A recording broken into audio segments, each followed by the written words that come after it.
Good morning students. आज हम home management पढ़ेंगे। सबसे पहले ये जानना जरूरी है कि होम मैनेजमेंट यानी गृह प्रबंध क्या है। गृह प्रबंध एक संयुक्त शब्द है जो गृह और प्रबंध दो भिन्न शब्दों से मिलकर बना है। अर्थात गृह का तात्पर्य है परिवार से होता है, जहाँ हम सुख शांति अमन चैन से रहकर पारिवारिक जीवन व्यतीत होते हैं। उसी तरह प्रबंध होता है एक विचार पूर्वक की गई व्यवस्था, यानी कि कोई भी व्यवस्था करने के लिए हम पहले उस पर विचार विमर्श करते हैं, उसके लिए योजना बनाते हैं, तो ये कहलाता है गृह प्रबंध। इसकी कई विद्वानों ने परिभाषा दी है, जैसे कि हम देखते हैं निकिल व डॉर्सी नामक विद्वान हैं जिन्होंने गृह प्रबंध के बारे में बताया है कि गृह प्रबंध आयोजन, संगठन, नियंत्रण व मूल्यांकन की वह प्रक्रिया है जिसका उद्देश्य पारिवारिक साधनों के प्रयोग से पारिवारिक लक्ष्यों की पूर्ति करना है। यानी कि वो बताते हैं कि पारिवारिक लक्ष्यों को प्राप्त करने के लिए हमारे परिवार में जो भी साधन उपलब्ध है उनको हम विभिन्न चरणों से, जैसे कि आयोजन, संगठन, नियंत्रण व मूल्यांकन के द्वारा हम उसको पूरा करते हैं, योजना बनाते हैं और हमारे जो भी साधन हमारे पास उपलब्ध है उसका प्रयोग करके हम अपने लक्ष्यों की प्राप्ति कर सकते हैं। गृह प्रबंध के अर्थ को हम आसानी से समझ सकते हैं कि गृह प्रबंध एक मानसिक प्रक्रिया है जिसके अंदर हमें विचार विमर्श करना पड़ता है, सोचना समझना पड़ता है, योजना बनानी पड़ती है, जिसका अर्थ न केवल किसी कार्य को पूरा करना होता है बल्कि यह भी ध्यान रखना पड़ता है कि जो भी योजना हमने बनाई है, जो भी हम कार्य करना चाहते हैं वह कुशलतापूर्वक होना चाहिए, जिससे कि हमारे जो भी पारिवारिक साधन हमारे पास उपलब्ध है उन्हीं का उपयोग करके हम परिवार के प्रत्येक सदस्य की ज़रूरतों को पूरा कर सके, उनके लक्ष्यों को प्राप्त कर सके और जिससे हमें ज़्यादा से ज़्यादा लाभ और संतुष्टि मिल सके।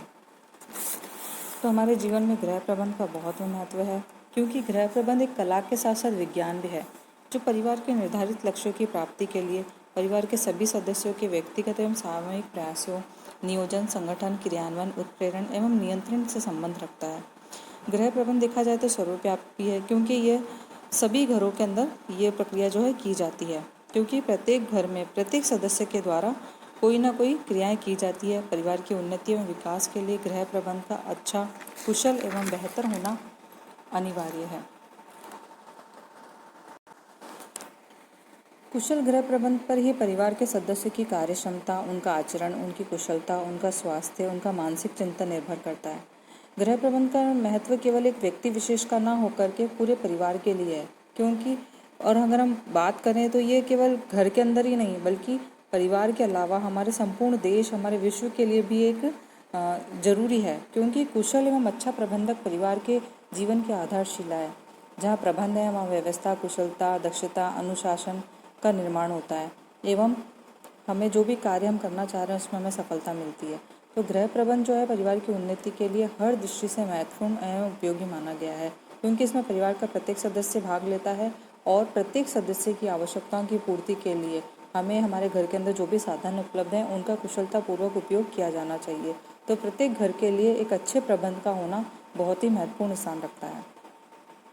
गृह प्रबंध के महत्व के साथ उसके उद्देश्य भी कई हैं कि हम किन उद्देश्यों की प्राप्ति के लिए गृह प्रबंध करते हैं। तो उसका मुख्य उद्देश्य है उपलब्ध पारिवारिक साधनों से पारिवारिक लक्ष्यों की पूर्ति करना।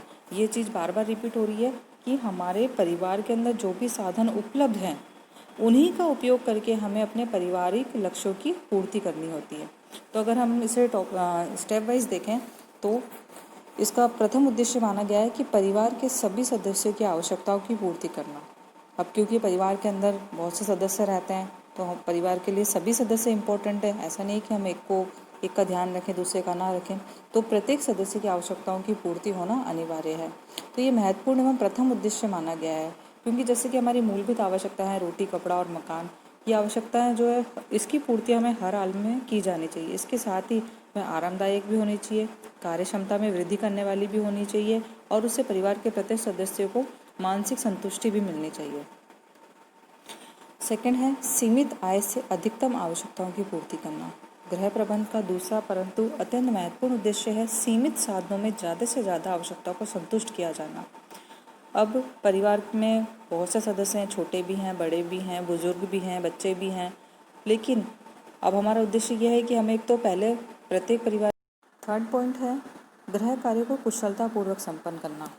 कार्य को कुशलतापूर्वक संपन्न करने से मतलब है कार्य को इस ढंग से किया जाए कि जिससे कि समय, शक्ति और श्रम की बचत भी हो, और इसके लिए गृहिणी को योजना बना लेनी चाहिए। यानी कि आप जो भी कार्य कर रहे हो वो इस तरीके से कंप्लीट किया जाना चाहिए कि वो समय पर पूरा भी हो जाए और उसमें ज़्यादा श्रम भी ना लगे। इसके लिए उसे सबसे पहले योजना बनानी चाहिए। योजना दैनिक भी हो सकती है, साप्ताहिक भी हो सकती है या वार्षिक भी बनाई जाती है। ऐसा करने से कार्य शीघ्रता से संपन्न तो होता ही है, लेकिन कार्य को महत्व के आधार पर किया जाना चाहिए। यानी कि हमारे परिवार के लिए, सदस्यों के लिए जो कार्य ज़्यादा इम्पोर्टेंट है पहले उसको प्राथमिकता देनी चाहिए, उसको पहले करना चाहिए, और इसी के अकॉर्डिंग आवश्यकता के मुताबिक भी हम उस काम को कर सकते हैं। यानी कि जो ज़्यादा ज़रूरी है पहले उसको कंप्लीट करना है, और इसे इस तरह से योजना बना लेनी चाहिए कि कौन सा काम ज़्यादा इम्पोर्टेंट है पहले उसको। कुशल गृहिणी का ये दायित्व भी है कि आय को व्यय से अधिक ना जाने दिया जाए। इसके लिए उसे बजट बनाने, हिसाब लिखने, आय व्यय का सही संतुलन आदि का पूरा ज्ञान हो। इतना ही नहीं, उसे भविष्य की आवश्यकताओं के लिए भी कुछ बचत करके रखनी चाहिए। धन के विनियोग का सही तरीके से उपयोग किया जाना चाहिए। फोर्थ है पारिवारिक स्तर को बनाए रखना।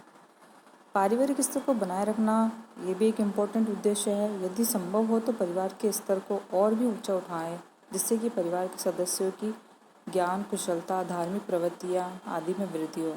यानी कि हम इस तरह का काम करें, इस तरह की योजना बनाएं जिससे कि हमारे परिवार के स्तर को हम अच्छा बनाए रख सकें। इसके लिए प्रत्येक सदस्य की कार्यकुशलता में वृद्धि करें, उनको रीति रिवाज, धार्मिक प्रवृत्तियों के बारे में भी समझाएं, उनके ज्ञान में भी वृद्धि करें।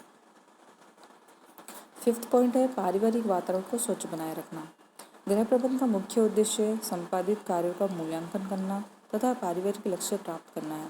परंतु पारिवारिक लक्ष्य प्राप्त करने के लिए पारिवारिक वातावरण स्वच्छ, सुमधुर, सौहार्दपूर्ण एवं सुखद भी होना चाहिए। परिवार की सफलता जो होती है घर की सुख समृद्धि, संपन्नता, विकास गृहिणी की कार्यकुशलता पर निर्भर करती है। ये भी देखा जाता है कि गृहिणी जितनी कुशल होगी, जितनी बुद्धिमत्ता होगी, जितनी क्रियाशीलता निर्भर करता है। परिवार में सदस्यों में आपसी प्रेम, स्नेह, सौहार्द, अनुशासन एवं पारिवारिक मूल्यों को स्थापित करना भी गृह प्रबंधन का उद्देश्य होता है। जब हम घर की बात कर रहे हैं कि हमें घर के प्रत्येक सदस्य की आवश्यकता की पूर्ति करनी है, तो साथ साथ ये भी बहुत ही महत्वपूर्ण उद्देश्य माना गया है कि हमें अपने परिवार के वातावरण को भी इतना अच्छा बनाए रखना है जिससे कि परिवार का प्रत्येक सदस्य उसमें शामिल हो, वो उनकी क्रियाशीलता में वृद्धि हो, साथ ही वो परिवार के प्रत्येक सदस्य में आपसी